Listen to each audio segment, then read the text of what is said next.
0,075%. Donc il parle là qu'il ne s'agit même pas d'un nombre intéressant. Mais c'est ce nombre-là qui l'intéresse. C'est ce nombre-là qui est au cœur d'une conférence de gouverneurs. C'est ce nombre-là qui inquiète le régime Sardina. Qu'est-ce qu'on va répondre à M. Atangandi? Si vous blaguez, nous allons prendre le chemin de Marc Barretta et de Chris Ano. Si vous blaguez, voilà le chemin que nous risquons de prendre. Et on n'est pas loin. Et depuis le début de cette révolution, on avait dit, et on a toujours redit, que toutes les options restent ouvertes. Toutes les options restent sur la table. Nous n'avons retiré aucune option de la table. Nous avons assez observé et nous avons été assez tolérants. Cette tolérance abusive nous a conduit à des situations telles que l'arrestation et l'emprisonnement du professeur Boris Kamto, le président élu, l'arrestation et l'emprisonnement de Mamadou Mota, qui n'est toujours pas libéré, l'arrestation et l'emprisonnement des combattants comme Paul Chouta, Nana Branco. Donc nous sommes pratiquement à la limite de ce qui est tolérable. Et donc si M. Atangandi pousse, n'est-ce pas, sa menace, ou essaye, tente de mettre sa menace à l'exécution,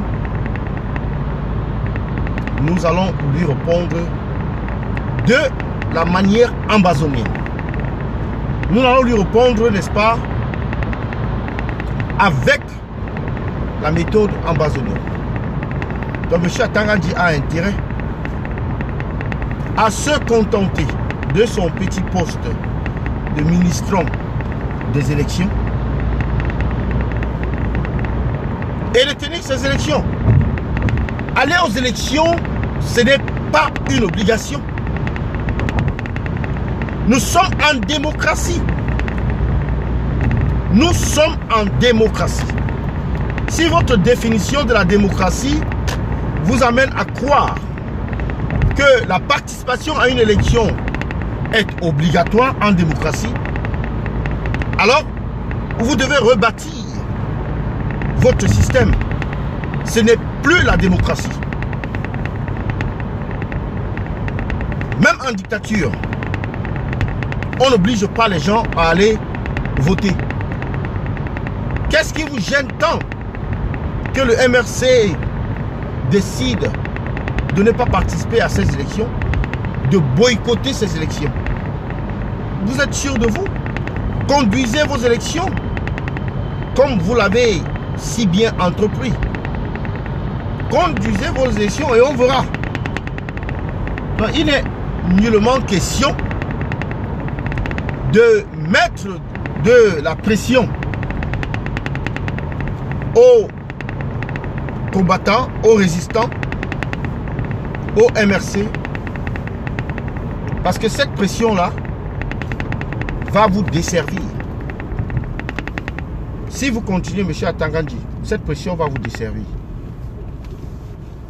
Donc c'est le message que j'ai ce matin. C'est quand même assez surprenant que tout un ministre organise une conférence de presse pour parler du boycott des élections. Merci beaucoup pour la publicité gratuite. Merci vraiment, M. Atangandi, pour la publicité gratuite. Si c'était le cas, si telle était votre intention, parce que vous êtes rebaptisé aujourd'hui RDPC Ambazonie. Vous avez créé l'Ambazonie. Vous avez créé la sécession. Maintenant, vous voulez créer une autre sécession. Vous voulez créer une autre Ambazonie. On vous attend. Attaquez-vous aux résistants. Essayez encore d'arrêter ne serait-ce qu'un seul résistant, qu'un seul combattant.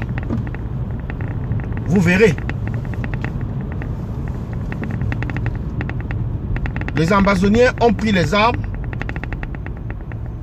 parce que vous leur avez donné, n'est-ce pas, toutes les raisons de prendre les armes pour se protéger. Les armes, n'est-ce pas, pour l'autodéfense. Si vous voulez en faire pareil avec le reste, alors nous sommes prêts. Nous sommes prêts à affronter, n'est-ce pas, la milice du régime dictatorial de M. Biya. Et donc c'est le message ce matin à M. Atangandji, qui est très inquiet, qui est très remonté par 0,075%, 0,075% de la population.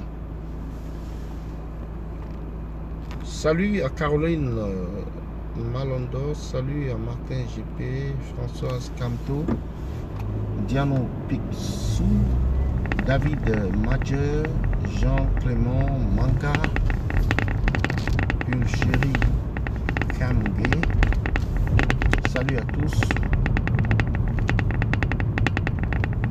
Le combat continue. Le rendez-vous, le grand rendez-vous, c'est le 1er février à Paris.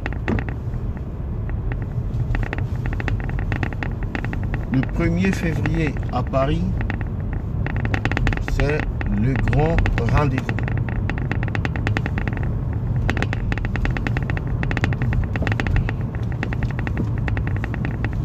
Le 1er février à Paris, nous avons un rendez-vous historique. Le rendez-vous de l'année. Le rendez-vous du siècle. Avec le président élu.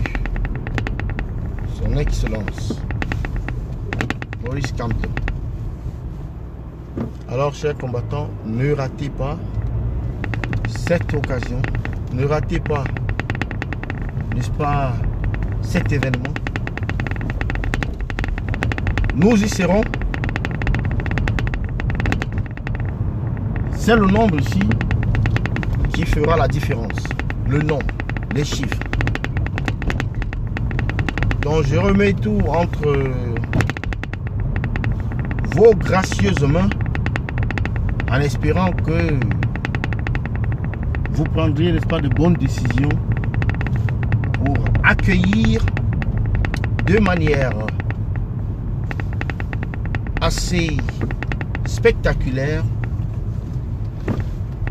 et grandiose le président élu, son Excellence Maurice Kamto, à Paris ce 1er février 2020.